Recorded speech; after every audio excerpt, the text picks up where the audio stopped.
Cali X Boxing here, joined by D Style Boxing. It is Monday. Hope everyone's having a beautiful beginning of the week. And this is Aftermath. And this is what we do here at D Style. We talk about the fights. We talk about all the fights, no matter the weight class. We talk about the fights, no matter how big, no matter how small. This is what we do here at the HCP. We talk about the fights. The big dudes, 3-5-4 the little dudes, all of it. You know what I mean? All of the whole nine. Big dudes, little dudes, and put your we'll also have everybody. We'll also have a couple topics to talk about as well. So make sure you're hitting that like button and also make sure you're leaving comments in the comment section because we're going to be getting to all the comments. Shout out to our guy Toby, who's already in the building. Salute to him. Demetrio just rolled through. Shout out Demetrio, and y'all hit that like. So where do we start? Let's start off with, to me, the shock of the weekend was Nanshinga being knocked out. And once again, it flew under the radar. It was on the undercard of the Cordina fight. And Nanshinga, titleist at 108, undefeated fighter. And what did I say? This was the bet I lost over the weekend. Had a good betting weekend, but this was the one I lost. And this was the one I got wrong completely because I said the scenario I can envision is Nanshinga getting knocked out by Curiel because Curiel's a guy, 4 losses, 1 draw, but not a big puncher. 5 knockouts. And it's the theater of the unexpected, right? And Nanshinga is knocked out. When I said he's not going to be knocked out, Curiel knocks him out. Smooth out, one of the knockouts of the year. So, and it also reminds us, Calix, and we say this a lot about the heavyweight division. We do, but really in all boxing, more in the heavyweight division, but even in all of boxing, anyone is capable of knocking anybody out. If the right punch lands, you're going to get knocked. Even if it's unlikely, it could happen. That was just a perfect time shot. That's what that was. Yeah. Perfect timing. And once again, it just proves that when you take fights off of paper and put them into reality, shocking things happen. Is another example of that and why these mythical matchup battles just don't work. We just didn't envision if Curiel was going to win this fight, we envisioned a decision and hard fought, like a split decision win of some sort, right? Against the reigning dude. I wasn't expecting that either. We were like, usually when we don't talk about fights, it's a sign that we don't think something's gonna happen. Like that's usually what that means. Yeah. So we didn't really even touch on Murataya. We're both fans of Murataya, but we kind of knew what was going to happen, and that one went according to plan. We'll talk about that later, but it happens. I know people got on Eddie Hearn about it. For some reason, I saw Rick Glacier like Eddie doesn't learn. He keeps putting them in there with the Mexican fighters. But here's the thing: Rick Glacier is coming from it from a matchmaker's point of view. I get it, but like me from a fan's point of view, I like it. I like oh shit, Eddie's gonna put his dude in there with another Mexican dude. Like he can actually sell that. Like he could be like, if people think I'm crazy, but I'm gonna keep putting him in there with Mexicans. Like you could. That's a good way to do it. It's just a shame it had to happen in front of 300 people in Monte Carlo. And look, you got to figure it out. Like if you're these European fighters and you can't conquer these Mexican fighters going over there, y'all got to figure that out. You got to figure it out. What I don't want to hear is, oh, stop sending those Mexican fighters over there to beat your fight. No, figure it out. Figure it out. Why don't we want to send tough Mexican dudes to test these dudes? Why not? Like, who's against that? And they're the ones willing to go over there and do it. And that's what I was about to bring up. At 108, we're having Mexico versus Puerto Rico has kind of died down as a rivalry as Puerto Rico has gone downhill. But what we do have there is Jonathan Gonzalez. So Curiel versus Gonzalez can be a good Mexico versus Puerto Rico fight. But what we also have in the lower weight classes is Mexican fighters willing, or Mexican-American fighters willing to go to Japan and fight. So we got a nice little rivalry brewing there between Japan and Mexico. It was Dia de los Muertos weekend, so it's when a lot of in Mexican culture, we remember our loved ones from the past, and he said he remembered a lot of his loved ones. So he did. And it was like, I did it for my mom. Like mama said, knock you out. Like that's what happened. It is what it is. It is what it is. Don't fight a dude when he's dedicated to his mother. Yeah. Don't do it. Like I'm telling you right now. Remember what happened to Mike Tyson in Tokyo? Buster Douglas, yeah. Did it for my mom. I'm like, damn. And 108, I like 108. Taraji's got 2 belts. Curio's there. He'd be willing to go over there, I'm sure. And then you got Gonzalez there too. You got a Mexico versus Puerto Rico matchup that could happen. So I like 108, and I like when unexpected stuff happens. So beautiful, beautiful. So the other fight. Let's get to this one before we get to Cordina and Muratalla. Muratalla's the guy. Murataya. By the way, I always real quick, I did leave that fight out of my parlay, because there was a Mexican traveling to a matchroom card overseas. I stay away from those. The odds aren't good to put a parlay on it. It doesn't add value to it, and then it is what it is. But before we get into that, because 135 is heating up, and I want to get to that. Ajagba versus Joseph Goodall. The heavyweight division is the heavyweight division, right?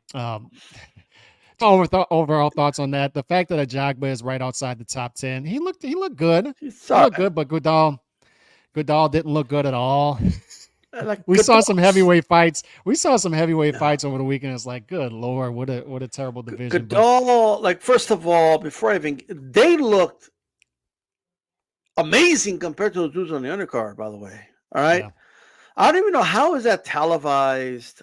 Dude's pants are falling off. The pants are falling off. Their titties are hanging out. They need sports bras, bro. Like, I just like what's. They don't look in shape. Like, what are we doing, bro? Like out here. Yo, maybe we do. Like, I never thought I would say this. Maybe we do need to set a 260 limit, like where guys have to make that weight, like they do in the UFC, and they do in kickboxing, and I believe wrestling as well. Because, like, at the very least, these guys are going to have to lose some pounds, shred something to make 260.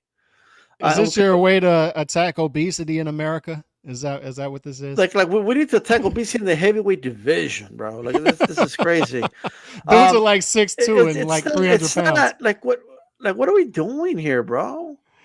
Yeah, it's bad. Like, what don't even tell them. Why even show it to us? Like, Top Rank showing the highlights on their social media, like it's something to brag about. Like, oh, what a knockdown! Like all I'll say is this: these dudes. Last week I said the top guys in the heavyweight division are dunking it on guys that can't reach the rim. I was wrong. A lot of these dudes can't even reach the net. Yeah. Okay. And that's who they're dunking it on. Look, I don't want to get too much on Goodall. Goodall's he's okay, actually. Like, he's not bad. Like, you know what I mean? He's good and all. Yeah. Mm-hmm. He's good at all, but he's not elite. And you could tell, and that's okay. He's a domestic level Australian heavyweight. Mm-hmm. He'll give, when guys are on the come up over there, he's a good guy to kind of put them in there, see that they beat Goodall, then they go to the world stage, right? Something like that. Some international fights, but that's what he is to me. That's what I saw. And I feel like Ajagba is like the same thing. And he looks like a good regional fighter, but he's flirting with a top 10. Yeah, he is. Like crazy, bro. And I think all you have to do is be in shape and have a little bit of a punch and be able to set up punches a little bit. And that, I feel like that gets you to top 10 in the heavyweight division. Like, he's flirting with his top 10. Like we're ready to call HR on this dude for all the flirt he's doing with the top 10. Like, he's right there. You know what I mean? He's like literally like knocking on the door of the top 10. Like, you know, like he's like, yo, I could dunk it. Watch. Bah. Like, you know what I mean? So he did some alley oops, and I guess that gets you in the top 10 nowadays. You know, it is what it is. That is. But I don't want to say like F is bad. Like I'm not gonna say he's bad. He's good. You know? He's okay. But like, you see him in shape, and that looks impressive to people now, because like that's impressive now. When a guy just coming in shape is like, woo, man, this dude's in the mix. Like, that's it. I'm sorry, bro. I didn't see anything that lets you say he beats Zhang. Nothing. Zhang was licking his chops. Like, he was like, yeah, I want to fight him. Yes. You know, I'll fight him. So it is what it is. I don't know why this was a main event on a Saturday night. This is an undercard fight. You know what I mean? I thought, and I'm gonna touch on that in a little while. I thought the Murataya fight should have been the main. And then Timothy Bradley. like you're gonna bring up Larry Holmes' jab and compare it to F.Ed Chapa? What are we doing here, bro? He jabs nothing like Larry Holmes used to jab on the move. Okay, like a nice stiff hard jab, and he had variations with it. Give me a break, bro. Just say he has a good jab. That's it. You know what I mean? Yeah, Effie, he's a good fighter in a terrible division, so that's going to get him to the top 10. If he's not there, he'll get there soon within a fight or two. And as HLD brings up, the the the move in the future will be the two younger guys coming up is Effie and Jared Big Baby Anderson. Eventually, that's going to be a fight that you can make here as the top heavyweights start to age out of the division. They're all one step out the door right now. So um, but I don't want to spend too much time talking about the heavyweight division. It just is what it is. Joe Cordina. Joe Cordina, 130 pounds, titleist. I like him. I like Cordina as a fighter, but he was in tougher than people expected against Edward Vasquez Yes. on Saturday. Vasquez, another guy that doesn't have much power. He had 3 KOs going into this fight, still has 3 KOs. But this could have went either way. How'd you have this fight scored? I did have it. I'll go through it here, round by round. So I give round one to Cordina. I thought he controlled round one, but I kind of saw like, okay, this is not going to be an easy fight. Um, I had a 3-1 Cordina after 4, okay. Mm-hmm. Then round 5, I gave it to Cordina, and then I had a 3-3 after that because Vasquez took the 6.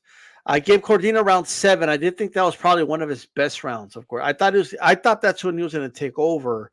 But Vasquez had other plans. I did give Cordina round 8, but he lost control of the fight in the second half of that round 8. Round 9, I gave it to Vasquez. Round 10, a Vasquez round.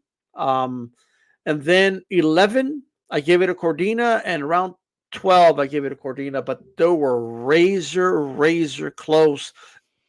You could have given those rounds to Vasquez. This was a really close fight. So what was your total? I had it 7-5 Cordina Me at too. the end. I could easily see that a draw, or even like either guy could win that fight 7-5 or a draw. You could even make a case 8-4 either way, in my opinion. It was that close of a fight. So I don't have an issue with the scorecards. I think that's a type of fight it was where I could see a draw. I could see Cordina winning. I understand Vasquez's frustration because it could have gone either way. They didn't give it to him, but I'll say this: I want to see him again. I hope he gets another shot because he came out to fight, and it was a great fight. I love the fight. I mean, this was a great fight, and I would have liked it better. I think the atmosphere would have been better in England, quite frankly. Yeah. Oh yeah. I wasn't feeling the Monte Carlo bingo hall. Like, I don't know about you, I just wasn't feeling it. Like, you know what I mean? It felt like they were fighting in some fancy dining room or something. Like, I wasn't feeling. But either way, go fight. I had a 10-5. I agree with you on the atmosphere. Should have been a UK fight instead. It's in Monte Carlo. It is what it is with that. I was impressed with Jose Cordina. That's Jose Cordina, and I was impressed with Vasquez. I thought he did a good job in this fight, closer than I expected, and I want to see more of him in the future. So even in a loss, a guy I want to see more of, and hopefully a guy who he earned a shot. He earned another shot after this fight. So hopefully he's an opponent again in the future for another title. And this is a division at 130, which we've talked about, right? That's deep with good fighters. I'm not sure, is there a great fighter there? Navarrete is the closest to that. And he's a top 10 in my pound for pound list right now, Navarrete. I love the division. I do too. And if they fight each other, you know, they're all going to be better because of it. I will say this though, I think I need to reconsider where I have Cordina on my top 5 after this performance. Did great you drop him? Exciting fight, maybe a little bit, maybe down to 5 or something. Yeah, that's probably where we differ because I wonder if that was Valdez in there landing those hooks on him. How does he take those? You know what I mean? I do want to say this though. Either way, I still have him in my top 5. It is what Hmm. it is. But one thing I do want to say is this: Tony Bellew just shouldn't be allowed to commentate when he knows somebody, an acquaintance, a friend. Yeah. I can't stand Tony Bellew. And like a lot of commentators are guilty of this, but he's on another level. I don't want to hear your thoughts on what a fighter should be doing, right? And you giving advice, whether they could hear you or not, is irrelevant. It's not something I want to hear. I don't want to hear you tell me, "Oh, Cordina, he could make this a lot easier and just jab from the outside, but he's choosing to do this and he's getting hit right now." But that's right. How do you know that, Tony? Like, how do you know that? Because when Cordina did try to do that, when he did try to box from the outside and use his jab, Vasquez still found success, right? He still slipped the jab and started landing hooks on him and got him against the ropes more often. And if anything, some people feel like when Cordina got on his back foot and started to jab, that Vasquez won a lot of those rounds. He got back in the fight in the second half. So I don't know if you're like, I think they need to save their analysis till after the fight. Hmm. After the fight, you know what? I thought he had the wrong game plan. I think he should have done X, Y, and Z, whatever, right? Let the fight play out first. I miss the days when he just called the fights. Hmm. And I know we'll get to this later, but I don't want to hear Timothy Bradley become a matchmaker in the middle of a Murataya fight. Yeah. Okay. Oh, I think he beats Keyshawn Davis. Dude, this isn't the time or place. Like right now, these fighters have been training for weeks, months, right? They're pouring their hearts out in that ring. Give them a good call. Call the fucking fight, bro. You know what I Yeah. mean? If Vasquez lands on Cordina, he earned that punch. Call it. Don't tell me they don't really matter because Cordina is choosing to fight a certain way. I don't know where this type of commentary came from, but Tony Bellew is at a whole nother level. I've heard Carl Froch call fights where some of his friends are fighting. He's not nowhere near this bad. Tony Bellew is bad. Like he's just bad, bro. Hmm. I don't want to hear him call fights, and it's not that I dislike Tony Bellew. He when he doesn't have a vested interest, he calls fights just fine. But and I don't know if you agree with this or not, but I just think when he has a vested interest in a fighter, I just don't want to hear, oh, he needs to be careful right there when he does that. What he needs to do is this instead. And he like the whole thing becomes what he should do, what he should be doing. I just don't want to hear it, bro. Like I know you're the expert commentator because you're the fighter. I get it. But leave it till after the fight. That's just my opinion. Yeah, and the key way to see if there's favoritism there is he doing the same thing for Vasquez? Vasquez needs to do this. No, it's just Cordina that needs to make these adjustments. Then maybe you want to see Cordina make these adjustments so you Or can see oh Cordina win. no, oh he's getting hit right there. I don't like the way he's getting hit right there. Like what do you mean you don't like the way he's like what? When Vasquez was getting lit up by Cordina, you weren't saying, "Oh my God, no, Vasquez, be careful." You weren't saying that. Yeah. What about what Vasquez has to do? Like I didn't hear him for most of that fight. He's the expert commentator. I never heard him say, I think Vasquez could benefit doing X, Y, and Z, right? Hmm. And I'm still firm on. There's nothing wrong with like a quick assessment of something, right? Because Roy Jones used to do it. Other guys they used to do it, but they used to keep it, Calix, if you remember, very basic and to the point. Yeah. Like like basic and to the point because we have a fight going on in the ring. Like you have to really limit your thoughts on something. You know what I mean? There's a true vacuum. There's a true vacuum for a network to, I think, limit the amount of people calling fights. We just Mhm. have too many talking heads. And then the other part of it, we talk about this with ESPN Top Rank all the time, right? It's let's limit the amount of time in between fights. Let's limit the amount of stories we get of these fighters and get to action, get to fights. And Yeah. then once the action starts, let's stop over calling things, right? Let's stop over commentating and just get to there's true action for that, man. We got to cut the fat. I don't want to hear. Oh no, careful! Like I don't want to hear shit like that from a commentator, bro. Yeah. You're not in his corner, bro.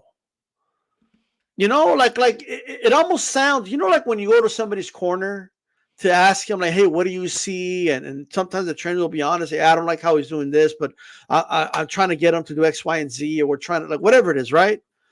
Um, it sounds like he's in the corner of Cordina giving his thoughts. And Yeah. it's like Cordina doesn't like, I think it has an opposite effect. I think people that are watching a fight get annoyed with it. So any close round, they're going to give it to Vasquez because in their minds, oh, this guy's being biased as shit. You know what I mean? I don't think it has the effect he thinks it has. You're not convincing people that he's winning the close rounds. You're actually discouraging people from giving him the rounds. Mhm. Just like he doesn't need your help, dude. Like he's fine. I had him up 3-1 after 4. He doesn't need your whatever that is, bro. Like damage control. Like I don't get it. It's weird. Yeah. So just to wrap it up on Cordina, this fight didn't make me drop him in my personal rankings. He did what he had to do against, I think, a tougher opponent than we expected. Because we can say the same thing about Shock Foster, right? He had to dig deep in the 12th round in order to get a victory. The deck was stacked against him for sure, but we can point fingers about his performance too. So a division that has its flaws, because as much as high as I talk about Navarrete, his performance against Valdez, we can talk about his performance against Liam too. So all of them has shown some flaws. I'm not going to drop Cordina. The one thing, two things I'll say about Cordina in the future. One, he looked weight drained. He looked weight drained the day before the fight. So I wonder how much longer he can make 130, and if that had anything to do with his performance. No excuses, because he's getting down there, right? If he wants to weight drain himself, he's got to deal with that. But how much longer can he deal with that? The other part of this is, I don't need these fighters to be perfect. How many times have we said this? So Cordina, the intriguing thing about him was not that he beat Ogawa, it's how he beat Ogawa. Nobody expected him to have a knockout of the year against Ogawa going into that fight. In fact, going into that fight, we thought either Ogawa knockout or Cordina decision. Once again, theater of unexpected. So I like the vulnerability of Cordina. I think people should play to that instead of playing to his O. And also, what you said earlier, we got to get to him fighting in the UK. Monte Carlo fights, come on. Let's get him fighting where he belongs, because that's a guy you can build off of. He can build a base out there. And then I have my doubts on whether Cordina, I hope it happens, but Cordina versus Foster happens next, because Cordina versus Lee Wood is a big fight over there too. So I can't really blame him going in any direction, but the boxing fan in me wants to see Cordina versus Shock Foster. That's what I want to see, unification fight, and I think it's fun. Look, there's already some of that.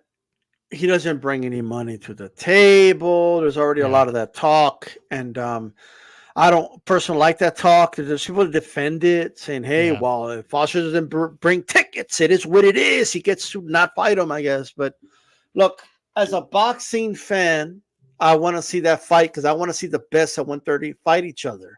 That's the Mm-hmm. type of sport I want. I want there to be challenges for these guys. But by the way, I'm okay if he fights Leewood first, and Leewood's a worthy opponent. If you keep fighting worthy people, I lay off of guys, right? But and Vasquez was worthy. So I'm not really on these guys. I'm not saying they're ducking each other. I'm not saying that. I'm just saying I want to see the Foster fight. I think he gets past Lee Wood personally. But hey, the winner of that fight could fight a Shocky Foster. I think Mm-hmm. Match will put up the money. The zone is putting up the money. So you don't have to worry about the money like that. You know what I mean? So as long as we get these fights, I'm all in. Right. And I think Yep. Foster has proven I'll go to somebody's backyard. He'll go to the UK, I'm pretty sure. And I'm to try to unify. I think that's a big fight. And if Foster gets putting on performances the way he did in Mexico, I mean, he's going to create a fan base that way as Yep. well here, Yep. right? So maybe they should give that a try. I think Foster could maybe benefit of like if he doesn't. I think he should sign with Matchroom, Calix. But if not Matchroom, I would like him to go with Top Rank. I think Yeah. Top Rank could do a good job building his local base, and they'll put him in an appropriate arena, etc. and all that. But I don't want to hear that all that he's not worth it. He doesn't sell tickets. He doesn't. Let me tell you something, bro. I just want to go back to days when the best had to fight the best. That's what I want. Like, you know what I Yep. mean? And I want to push towards that. And hopefully we get it though, man. Foster versus Cordina is a fight of the year candidate because they're both vulnerable, but they're both skilled enough at the same time, and it will make for a great fight. Yeah. So we talked about the surprise of the weekend on Shinga getting knocked out. But to me, the story of the weekend was Murataya. Um, Man, and like I said, I talked to a fighter based out of New Orleans who was fighting on the Regis Prograis undercard. He fought Murataya last year, Jeremy Hill, and was knocked out. And he said, "Man, this guy's the real deal. This guy can punch. He's a handful. He is a handful." I talked to his trainer about it. This guy's a handful. Um, I think his ceiling's high. What do you think about just him before we even talk about the fight and what happened Saturday night? What do you think about him as a fighter? High ceiling, lower ceiling, but still entertaining. What do you think about him as a fighter? very high ceiling. He dominated Nunes in that fight. Look, I you know a guy's good when he's on cruise control and just damaging the dude. Like, you know what I mean? Um, his opponent's trying his hardest, and like Murataya is just on cruise control in that fight. And he's just destroying him. The timing is there. The poise is there. He's calm. He's almost like he's in the eye of the storm. He's very calm, right? Mm-hmm. In the pocket. That is. There's guys that are veterans that have not developed that or will never develop that calmness in the pocket. Or we have a lot of champions that don't have that calmness in the pocket. And the names I'll give you that have that calmness in the pocket are Shakur, Teofimo Lopez, Lomachenko, right? Uh, Canelo Alvarez. I mean, those are the names I'm saying. Devin Haney don't got that calmness in the pocket. Devin Haney uses his legs and moves around the ring a lot, right? So at least again, this is my opinion, but I think Murataya is. I already have him in the top 5 lightweights in the world, like right now. Ooh, really? Right now, you cannot name me 5 dudes that could beat him at lightweight. You just can't do it. Nobody could do it. No, Nobody could do it. like nobody on the planet can name me 5 dudes. Just give me 5 names that you know would beat that you would favor to beat Murataya. Somebody in the chat, give me 5 names. That's my challenge to the chat. Name me 5 dudes that you would favor to beat Murataya right now, today. And while everybody's thinking about that, man, he looks sharp, bro. It's almost like he's had 4 fights in a row a year, right? I mean, it's almost like he's active, you know? He's sharp, he's on point, no rust, no 2-3 rounds to get it together, dumb shit. He's like round 1, he was ready to go. And let me tell you something, the speed is good. He's not like Teofimo fast, but he's still fast. And it's really good speed. And he's got really, really good power. I mean, that's obvious. But the ring IQ, Alex, that's what really impresses me, right? And he has the right balance of defense and offense. He just does, right? Like I think he's always on balance. You ever see him off balance? You ever see him like when he misses? Like I always pay attention to when guys miss shots, if they're off balance or something, or like he's never off balance. Like he's always poised in there. He doesn't lose balance when he misses shots. He's always like the fundamentals are there. Everything's just there. Nobody can name me 5 dudes. Nobody. And he'll beat William Zepeda, Alex. Don't even say William Zepeda, Alex. And William Zepeda comes out of your mouth, you got another thing coming because he beats William Zepeda. I love William Zepeda, but he beats him. I'm sorry. I saw some of the counters Jojo caught Zepeda with it. That was Murataya. Good night, bro. Good night. I'm just saying. So, a lot there to unpack. First of all, as far as the fight, this is what I was impressed with.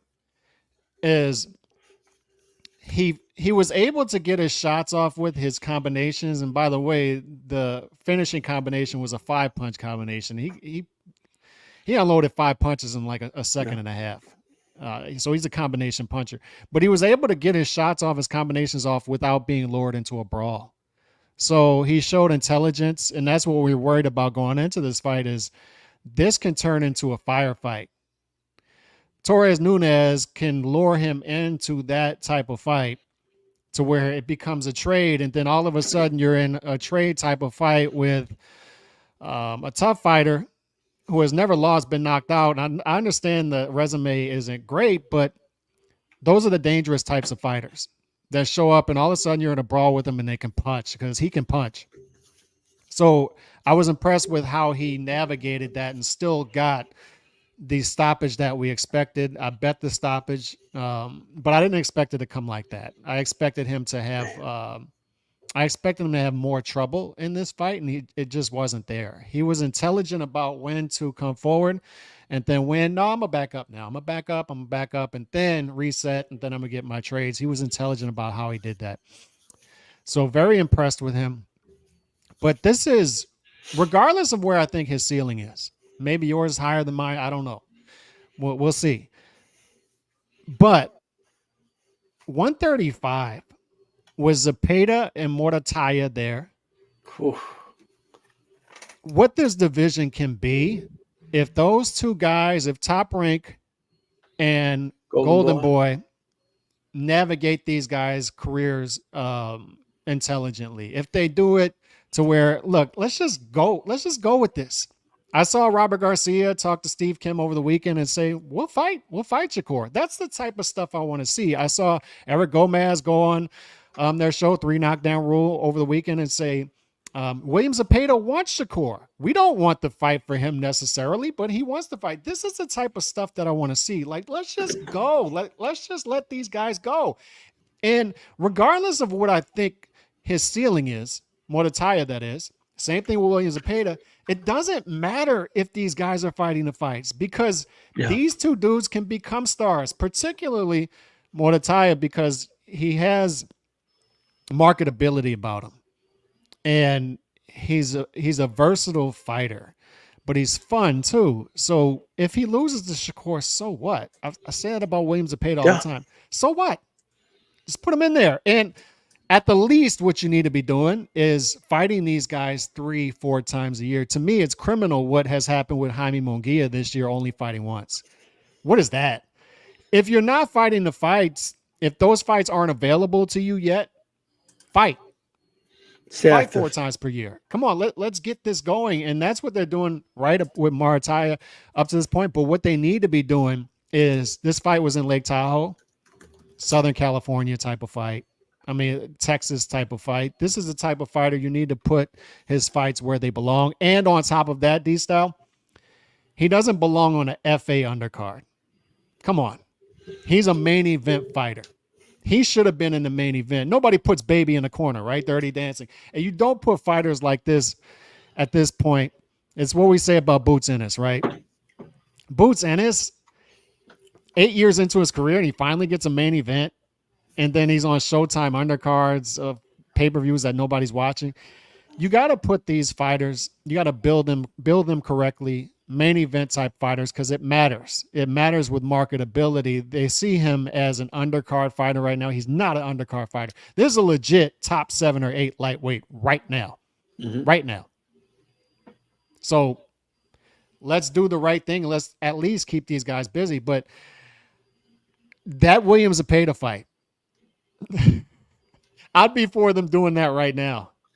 I say let's do it, bro. I mean, I don't think, like, I know how exciting that fight would be.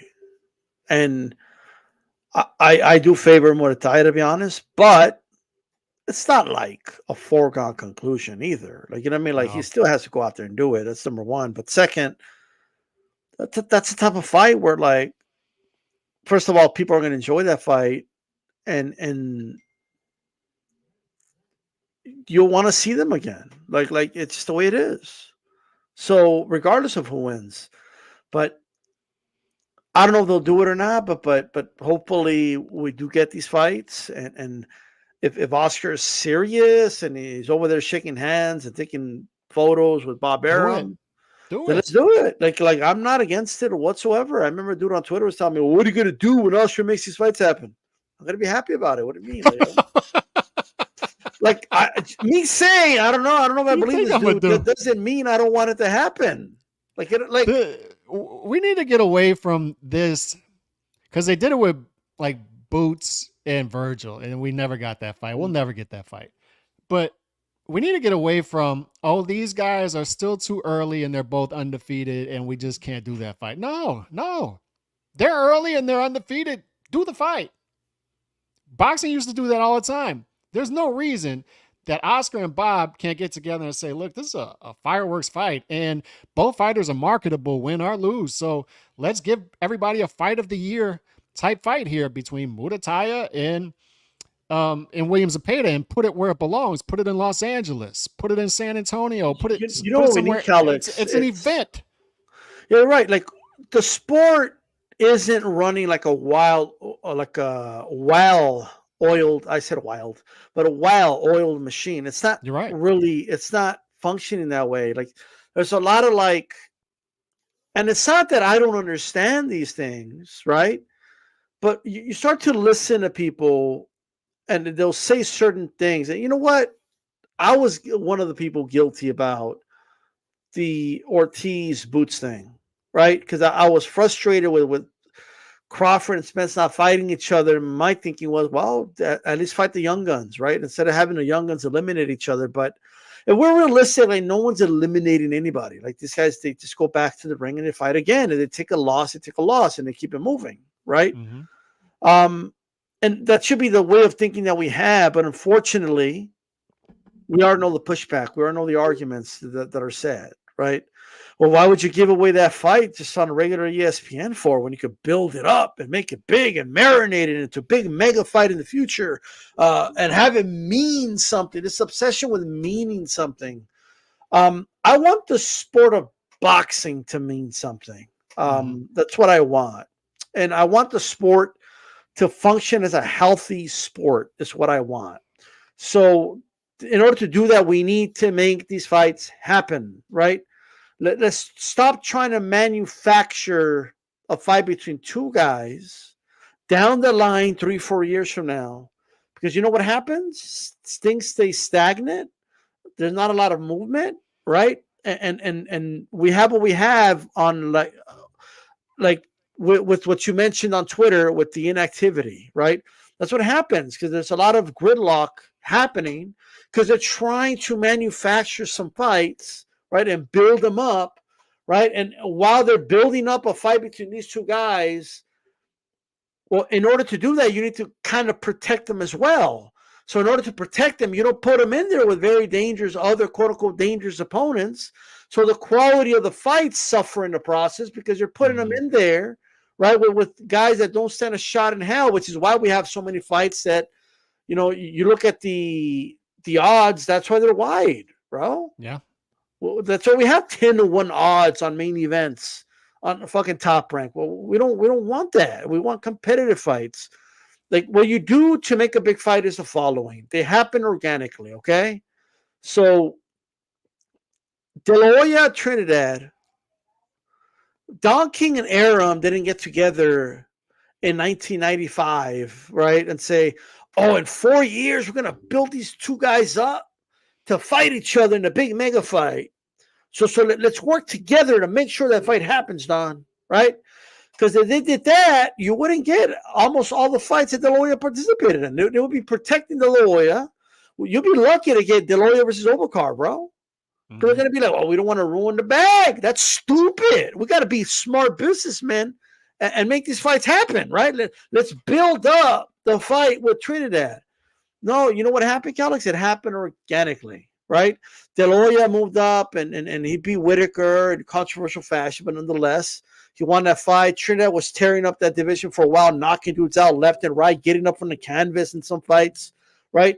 And winning by dramatic knockouts sometimes, and the people, right? The people that followed boxing and the general public started saying, "Whoa, see these two dudes? I wanted to fight each other. I want to see who's better out of the two of them, right?" And guess what? Trinidad still fought Whitaker. He's still like whatever. And then they fought, and then you had a $1.4 million, 1.4 million buys because it was organically built. It was organic. Yep. They're trying to manufacture shit. When you manufacture shit, you get Plant Benavides type numbers. That's what you get. Yep. Because you try to And this is marinate it. and this is another part that people miss is even after De La Hoya Trinidad, they both fought within 6 months after that. And then I think Oscar fought 2 fights within 9 months, and one of those was the first Mosley fight. So, and I think Trinidad moved up a weight class and fought his first fight after that against an undefeated fighter. So momentum, once you get momentum, or once you lose a fight, just move. Like keep going, right? And then people will be more keep forgiving. moving. Like keep it moving. It's not like, but I guess what I'm trying to get at is I'm in agreement with you that right now Murataya Zepeda would be a great fight. Mm-hmm. And I believe most boxing fans should be in agreement. But what happens is boxing fans, they put on their, Mr. Guru, I'll look at me. I'm a businessman. Mm-hmm. Guys, it doesn't make sense, guys. We should marinate the fight and build it into a bigger fight in the future. But just make it. Like there's dozens of fighters in the division. We need to set up two dudes in the future. Like maybe 4 years from now, they're finishing a trilogy. Mm-hmm. You know what I mean? Could you imagine, Calix, if they did that with Morales and Barrera? Right?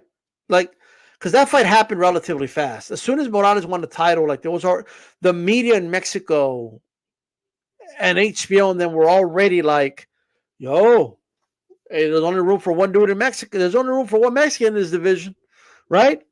And guess what? They fought. They had an amazing fight. Nobody said, "Oh, why didn't you? That was stupid. Why did they build it up to make it a bigger fight down the line and marinate it for 4 or 5 years? If they moved like that, we'd be lucky to get it one time, but we got it 3 times, right? Yeah. And guess what? That made room for other elements. That made room for a Manny Pacquiao to come in and get in the mix. That you know what I mean? Because the division kept moving. Like it left room for Prince Nassim Hamed to get in the mix, right? Like that's what we need movements. That's what we need. We don't need to marinate. They didn't say, Prince Nassim Hamed Barrera, that's a big fight. We got to marinate that for years.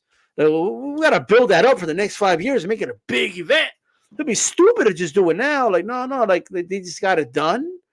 Barrera beat Hamed, and we kept it moving. Then he went on to do the rematch of Morales. Pacquiao got in the mix. Eventually, Marquez got in the mix. Like they were not. There was no gridlock. That's all I'm saying. Yeah. So Remy alludes to that $5 super chat. Appreciate you, Remy. Always super chat or no super chat. But Haney and Shakur sparring wars, trash talking each other is lame. They need to fight or shut up. And we talk about the sparring stuff all the time. We don't want to hear about sparring. I don't want to see sparring session footage. I don't care. It's practice, whatever. But also, we don't want to see. I'm so tired that these dudes they have orgasms over these little Twitter wars, and I'm so sick of it. Like, fight each other or don't. And then stop talking trash back and forth.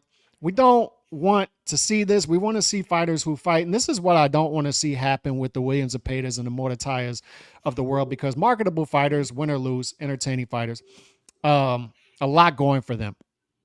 I don't want to see them lumped in with the Frank Martins and the Isak Cruzes of the world. Frank Martin also turned down a fight with Shakur Stevenson, but he turned it down with, it was there. It was in his lap, and 8 times the amount of money that he made before, right? Big payday for him, and turned it down. But William Zepeda is also a fighter who his team passed on it. And according to Eric Gomez, they don't want that fight for him. But guess what? He's begging them. He's saying, I see something in Shakur I can exploit. I want to fight him. He keeps telling them, I want to fight him. So, but here's the thing, Alex. Like here's the thing. Let him.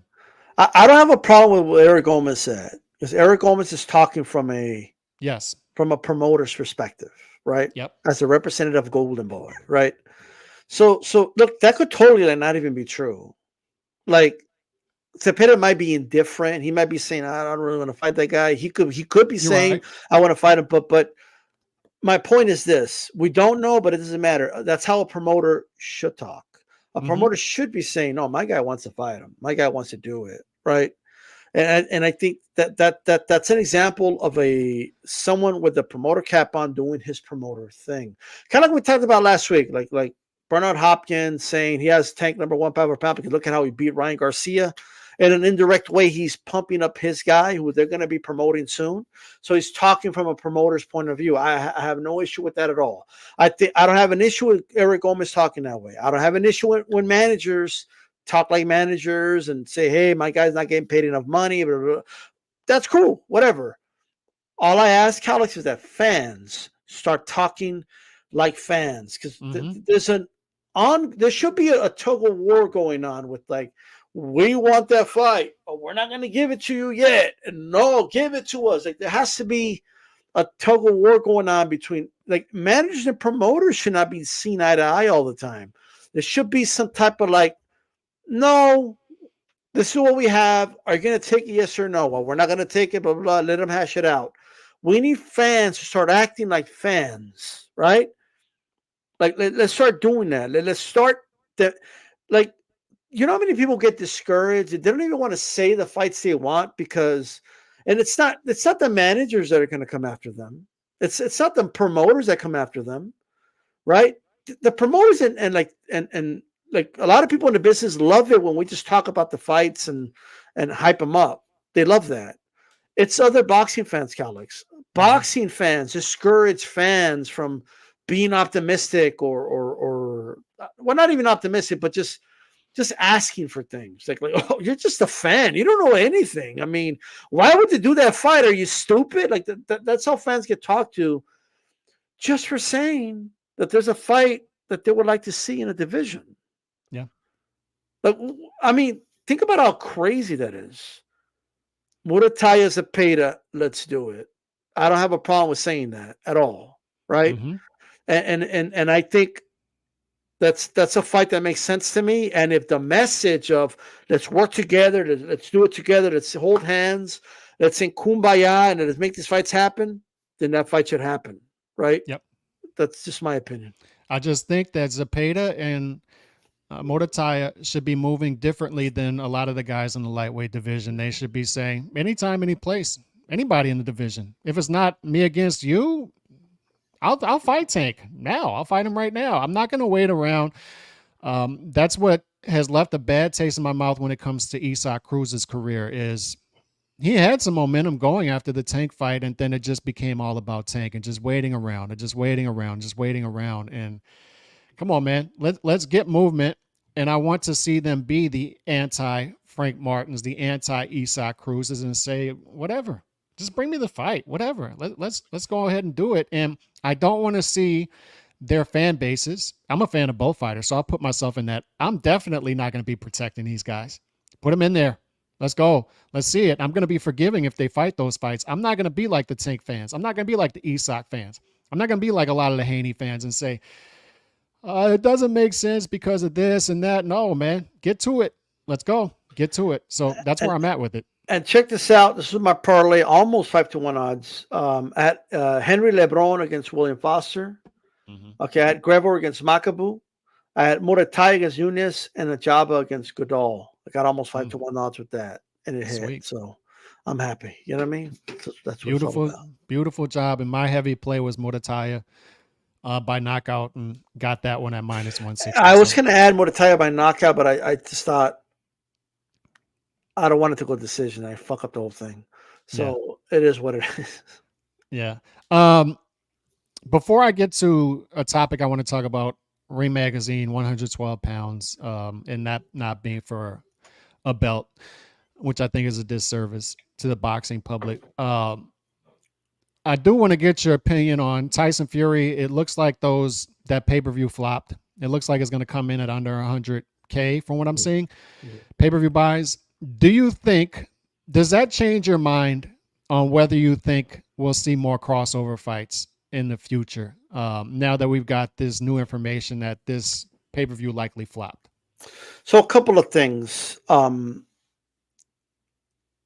Dave Meltzer, I'm not saying he's not reliable, but I am questioning where he got the information from. So I'm kind of waiting on that. However, I have some intel that it didn't do good anyway. Like you know what I mean. So I just putting it that Mm-hmm. way.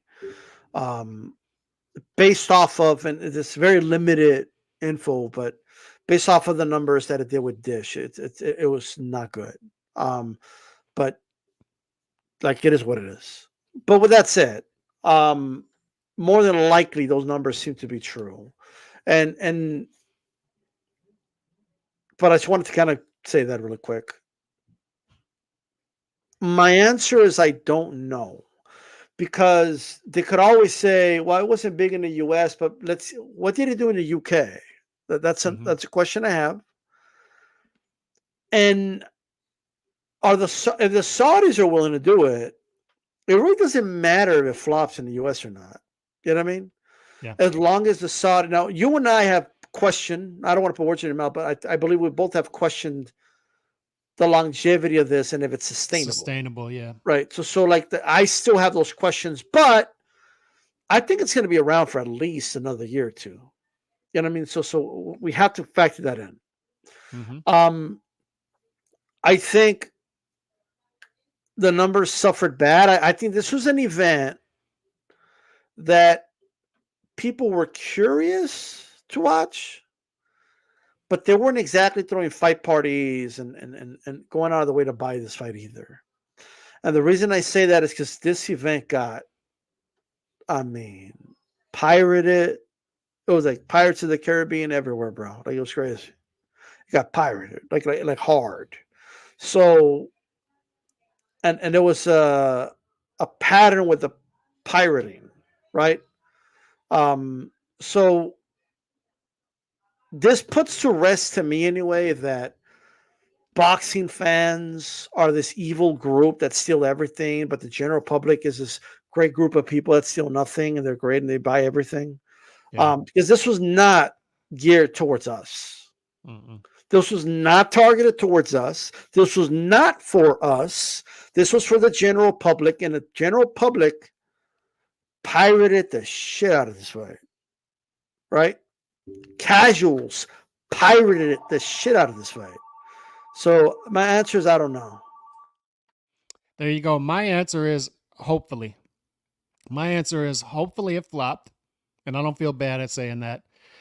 And my answer is if it did flop, if that is true, that hopefully we see less of it because I want to see more of Fury versus Usyk, Joshua versus Wilder than Ngannou in the mix. And if Ngannou is, by the way, earned another shot at somebody, he's earned Yeah. his way by that shot, but I don't want to see more copycats of this. I don't want to see copycats of this at super middleweight. I don't want to see copycats of this at lightweight. I want to see Tank versus Shakur. I don't want to see Tank versus O'Malley or something like that, man. Let's get back to business.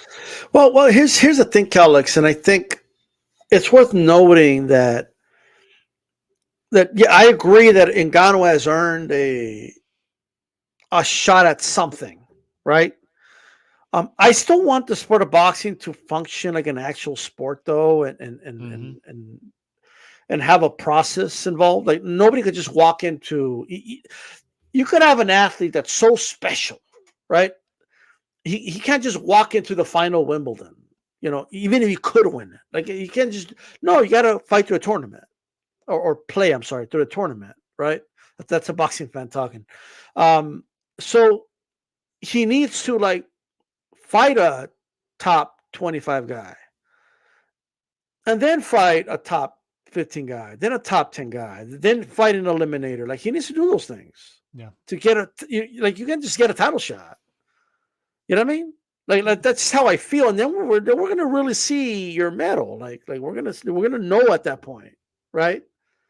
Let's see how he does when he's the overwhelming favorite and he's got to fight someone who's got nothing to lose. And Yeah. let's see how he does when people have film on him now and they start studying his habits in the boxing ring. And so to give you an example, and we talked about this offline, like um,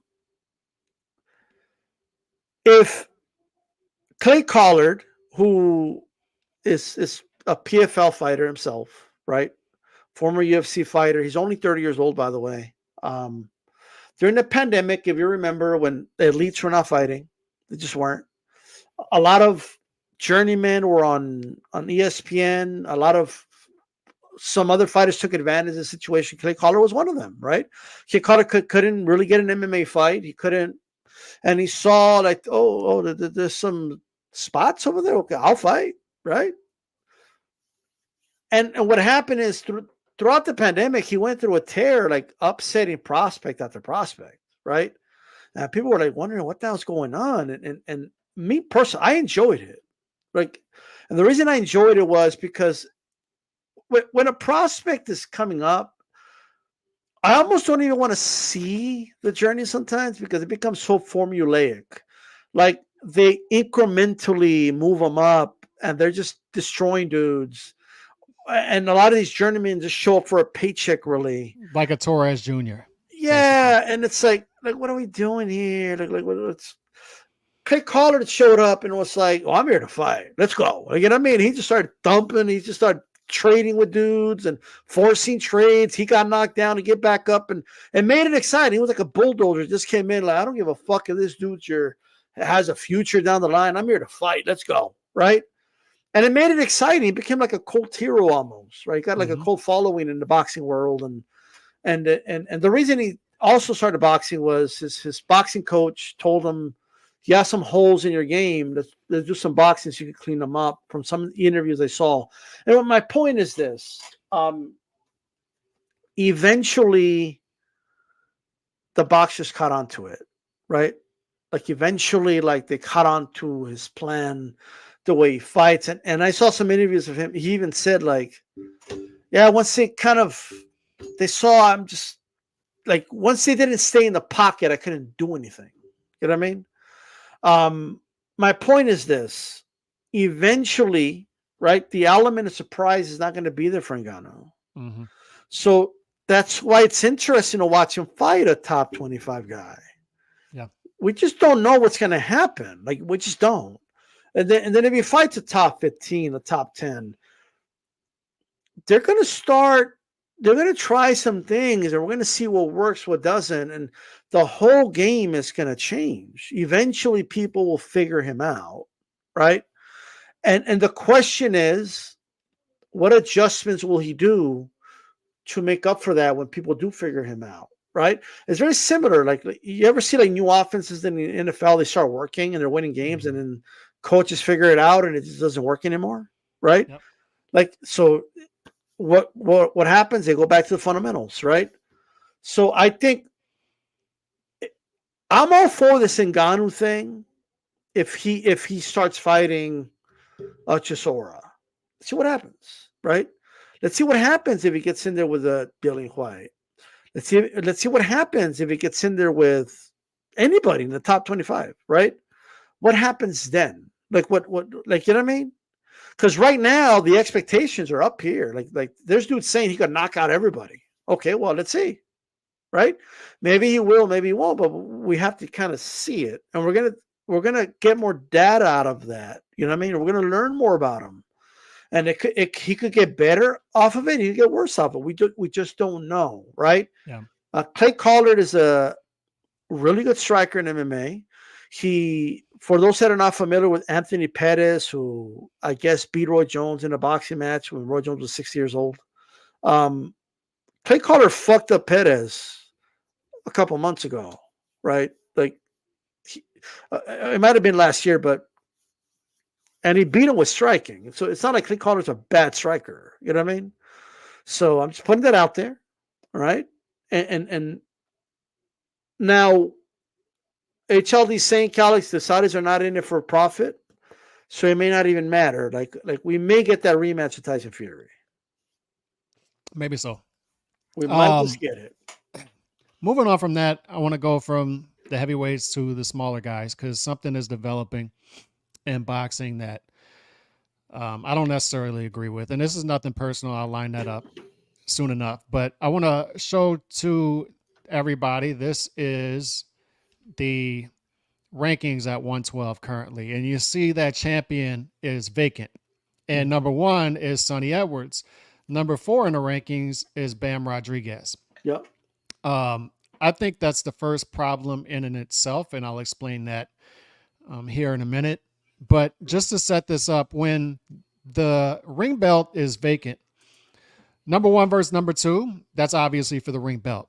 And then you'll have sometimes where number 1 versus number 3, they'll get together and say, hey, let's just make this for the belt, 1 versus 3. In this case, we got 1 versus 4. So the panel got together and 5-4 decided, by 5-4 vote, decided not to put this up for the ring belt. This number 1 versus number 4. And by the way, I'll get to the rankings in a minute and why I disagree with them. But so Sonny Edwards and Bam Rodriguez will not be fighting for the ring belt. This is Sonny Edwards' reaction to it. I'm fighting against the only 2-weight world champion in the division as an undefeated fighter in his home country and also going in as the underdog. Yet Bam isn't good enough to fight for it. I'm assuming he meant to say. Yeah. So that's what we have lining up right now when it comes to the Ring Magazine belt. This is why I disagree with it. And by the way, you can put us back to where we were. I'm confused. Let me explain why the first problem that I have with this. Artem Dalakian is sitting there at number 3. I think we need to do a better job.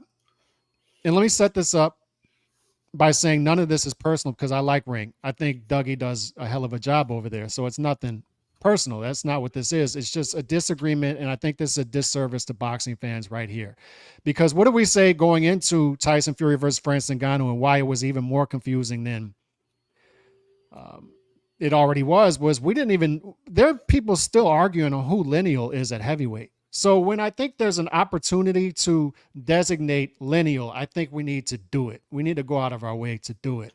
And after this fight, Bam versus Sonny, we're still not going to have a Lineal titleist at 112, but we're going to have the winner of that fight being number 1 in the rankings. Everybody agrees with that. Whoever wins this fight is number 1 in the rankings, but it's not going to be for the belt.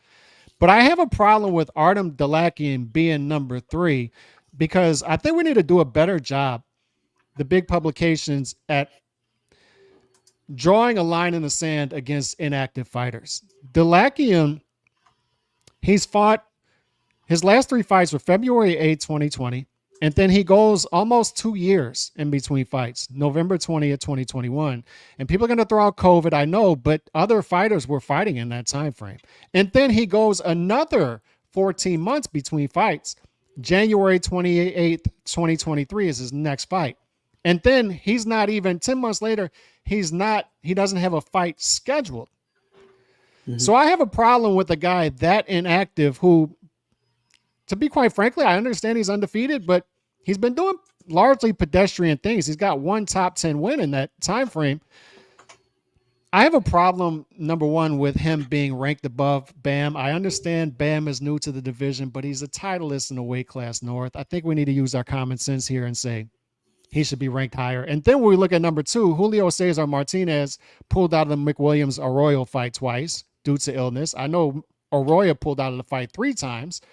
But when you see that type of stuff happening at 2 and 3, I think we need to use our common sense and say, come on, Bam should be ranked higher. Yeah. And it makes this more complicated than it should be. But also, when we have number 1 versus number 4, and the winner of this fight will clearly be designated as the number 1 guy in the division, I think we need to use our common sense and put the belt up, because we need to know who the Lineal guy is. Who is the guy? Who's the guy who beat the guy? And the winner of this fight is going to be the guy, because after this fight, the winner of this fight will be number 1 universally recognized, and then Dalakian's going to be 12 months without a fight.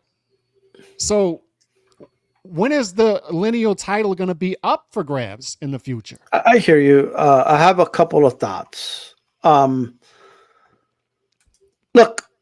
if it was for the ring belt, I wouldn't complain. I just want to make sure that's out there. I wouldn't be against it or anything.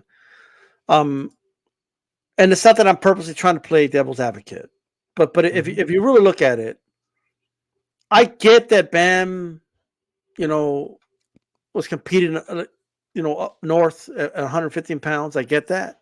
Mm-hmm. But at the end, he's had one fight. He had one fight against Hernandez, Mm-hmm. which was he didn't look that good in that fight. Um, Although he showed a lot of heart in the fight, and there's other qualities of Bam that I saw in the fight. Don't get me wrong, but aside from that, the Gonzalez fight, Rungazai, Quadras, all those fights are at 115 pounds. He hasn't had enough fights at 112. Let me push back on that. Do you think if he beats Sonny Edwards, he's the number one guy in the division? He would be like, I would rate him number one, yes. But like I think Martinez has a case for being the number two guy. Like that's how I feel.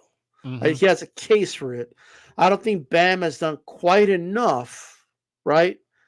Because we can't just base it on your abilities and how. I think Bam's better than all these guys, right? You need I to think see more in the division. In this division, yes, I do believe that he just hasn't done quite enough to, like. I'm a firm believer, man, that it should be 1-2 or maybe 1-3. And you could One argue Bam versus should be 3. 1 versus 4 is too much of a stretch. So then I go back to the rankings. He should probably be number 3 as it is. In a perfect world, these 4 guys will fight each other and the winner comes out with a ring belt in a perfect world, right? We're not in a perfect world. I get it. That's what I'm saying. Like, if they announce tomorrow, all right, guys, we're gonna do it for the ring belt. I'm not against it. I would be totally fine with it. I'm just saying I understand the position. Not that I've read their reasoning, but I believe that's probably their reasoning. Bam hasn't done because do you understand? Do you understand Sonny's position though? Let me bring it back up. You understand? Of course, he wants a ring belt on the line. He wants this to be like he's taking a big chance here, fighting who I believe is the best fighter at from 108 to 115. In my opinion, Bam's the best fighter, bro. I think he beats anybody, even your boy Nakatani, in any of those 3 weight classes. That's how high I am on Bam, right? So I could see from his perspective, like, he's a favorite. The odd makers are saying this and that, but that's not how we do rankings, though. That's not how rankings are done. I understand. Just to push back a little bit, Delakian shouldn't be 3. I think we need to start punishing guys. So it should have been 1 versus 3 at least anyway. I don't need to see Bam beat Sonny and then beat JC Martinez to get the ring belt. I just think, look at the division right now. It's a fractured division, right? And Sonny and Bam are bringing the IBF and WBO together, right? Because then you got Artem sitting on the WBA, and the WBC, Julio Cesar Martinez is sitting on this one. So I think this was an opportunity for Ring Magazine to, I don't want to say do the right thing, because I respect the process. I respect that they have a panel. I respect that they have an actual process. And Ring Magazine, I'm sure their argument would be, we're not going to be like the sanctioning bodies and bend our rules for certain fighters. I get that. I respect it. But I think this was a good opportunity to make this division more understandable and concise. Yes, I would like to have seen them not be as rigid here and said, look, they're going to unify the IBF. They're going to unify the WBO. Let's unify the ring too. Whoever comes out of this fight is the best fighter in that division. Okay. No disrespect to Julio Cesar Martinez. Whoever wins this fight's the best, universally recognized, the best guy in the division. On top of that, they're the unified champion. They're the unified champion. So why not give the unified champion the ring belt as well and consolidate some belts in the division? And, oh, by the way, if Julio Cesar Martinez has a problem with this, you can fight both of those guys for 4 belts at that point. I just you can't ignore Julio Cesar Martinez and where he's been in this division. I get a lot of what you're saying, but and to his credit too, his loss was like, to put a percentage Chocolatito, on it. right? Like it's not even like I'm disagreeing with you. It's not really that. Like it's just like And it's not even that I'm indifferent about it either. Like I just feel like I'm leaning like 55%. to I'm their okay direction. with it not being on the line. How would you have voted if you're on that panel? How would you have voted? I would have honestly said no. I So we think would have been split. we need. I feel like there's more fights. There's more that needs to happen to establish a real lineal dude, right? Mm. And that's my opinion. Even though Even I if he feel beats number one, though, I mean, what here's the thing though, like what established Sonny Edwards as number one? Who did he beat to become number one? so you said there's an argument there that Martinez could I be number just one. think there's too much, like not by much. It's not like I'm not saying this like this is not like, for example, let's say Teofimo calls it a day and they just randomly make like Raleigh Romero against Ryan Garcia for the ring belt. I would look at that and be like, what the fuck is that? Like, no, right? Mm-hmm. This is not one of those cases. It's not like I wouldn't say no, fuck no. And I would be, it's one of those situations where I would be okay if it was, but I'm also okay that it's not. Like, because Yeah. eventually we're going to establish a lineal champion anyway. It's how I feel about it. So there's a lot of talent in this division that needs to fight each other. I think, is it a little unfair that these guys are going to have to fight each other, and then if Martinez gets in the mix, now he gets to fight for the lineal belt? Maybe, right? But Martinez has been doing it for a while, and he's been established for a while. I just think we need a little bit more, not by much. It's like scratching the surface, but I'm okay with it, to be honest. Fair enough. And I think it would have been. I think my biggest issue here is the Delakian ranking. Yeah. I would really, really, really like to see more big publications, especially Ring Magazine. And people can say what they want about Ring. What I appreciate about them is they have ratings panels, they have debates behind the scenes, and they generally stick to their philosophy. And they don't go out of the way to, I guess, favor certain fighters like sanctioning bodies, all that stuff. But I have an issue with Delakian number three. I just do. And I think more sanctioning, I feel more publications, especially Ring Magazine, where there is a belt, a designated belt there on the line. I would like to see them be more rigid with inactivity and say, look, 12 months is the deadline. 18 months is ridiculous. 22 months is ridiculous. When you have a fighter who has gone almost 4 years and has 3 fights in almost 4 years, and he's one top 10 win. I need to see more I from could that appreciate fighter. I could appreciate that that they have a panel. I could appreciate that they voted on it.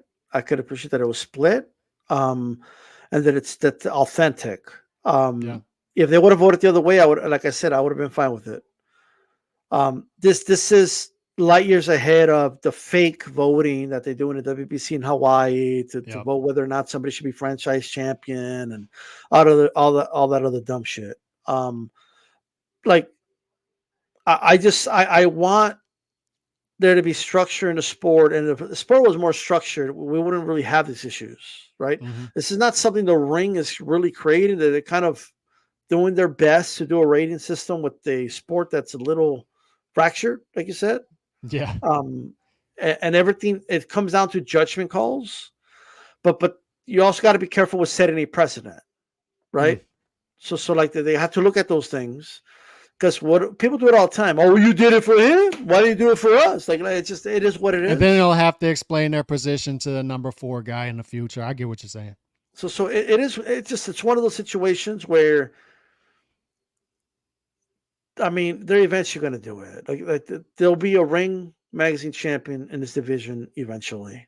It just is what it is. But those are my thoughts. It's just going to take a little longer. And that's fine, right? Because we'll still, whoever wins this fight will still be recognized as the number 1 guy. It'll just take a little longer for them to have that official designation from Ring Magazine as the champion. It is what it is.